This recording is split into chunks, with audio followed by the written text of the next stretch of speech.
દિવસ સફળ.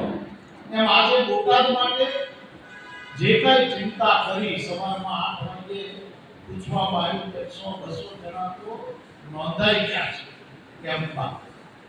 પત્રકાર મિત્રોનું સાનિધ્ય છે, ગઈકાલે પણ હતું, આજે પણ હતું, અને એ સામે જોયું ને એટલે તરત ખ્યાલ આવી જાય.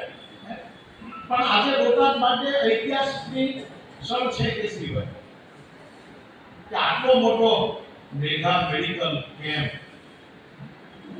વિના મૂલ્યે બધી જ જરૂરિયાતો જે છે સોનોગ્રાફી હોય તો ભલે, એક્સરે હોય લેબોરેટરી હોય તોય ભલે, દવા હોય તોય ભલે, તે બધું જ ફ્રી આપવામાં આવી રહ્યું છે.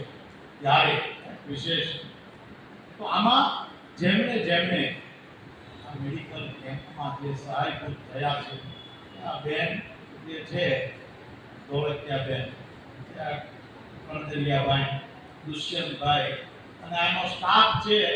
એક અઠવાડિયાથી રોજ ગુરુકુળે 2 કલાક આવે ઘનશ્યામભાઈ, 2 કલાક રોજ આવે. જો આટલી બધી ચિંતા ન કરો, સરકારનું આયોજન હોય એમાં આટલી બધી ચિંતા ન કરાય. દીધી દેશી ભાષા આપોઆપ બધું સમયે થઈ જાય.